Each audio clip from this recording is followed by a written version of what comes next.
I had a 2015 Volkswagen convertible Beetle. Top up or top down when you were driving out? Top up. Okay.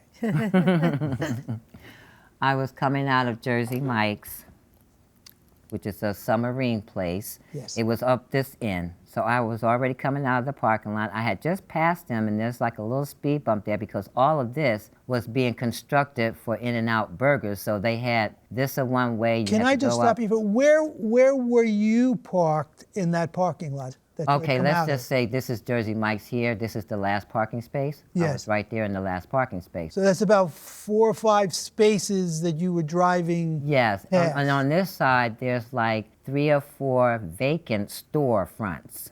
Mm-hmm. So I was coming past here, and I just passed him, and there's a little speed bump there.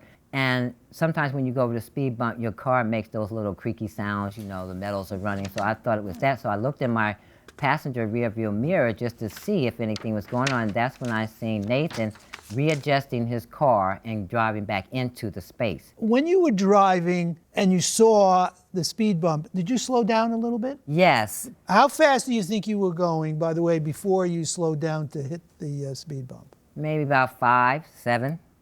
Okay, miles. now, did you see his car before you realized there had been a collision?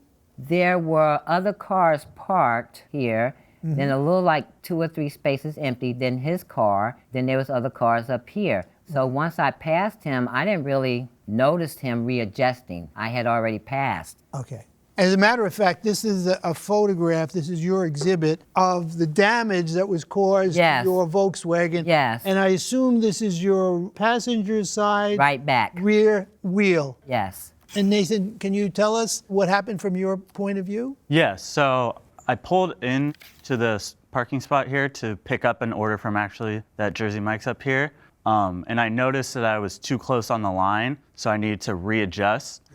Were there cars on either side of you? There was a car on my left side, and I was too close on my left side, so I didn't want to bump it when I opened my door. Okay. So I backed out to readjust, and I checked my mirrors right, left, right. Didn't see anything in my mirrors, and then heard the collision, and that was on my driver's rear bumper is where the collision was. So you didn't see the plaintiff's vehicle until you heard the collision occurred.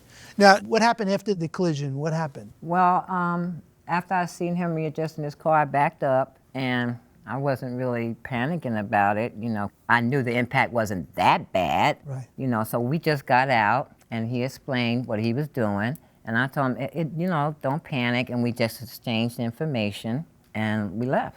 Great. Thank you very much. Judge Acker? Mr. Gottlieb, she was leaving a parking lot. You were leaving a parking space. Correct. Do you understand the distinction between the two? Mm-hmm. Who has the right of way? She does in that case. Okay. So explain to me the facts that support your contributory negligence theory that you're asserting against the plaintiff. So one part is that I wasn't completely in the parking space to begin with, that I wasn't fully in the parking space. So my car was visible from the other cars as well. And then also when I was backing out to readjust, the point of impact being my driver's side and then her passenger rear is that she saw me at some point and tried to speed up to, in a sense, to beat me. You are assuming that because you've already acknowledged to Judge Corriero that you never saw her. Correct. And you were trying to get in and out of the space in a way that would avoid the car that was parked too close to you. Mm-hmm. And in the course of getting in and out of the space, you are interfering with traffic and with drivers who have the right of way. She's one of those drivers.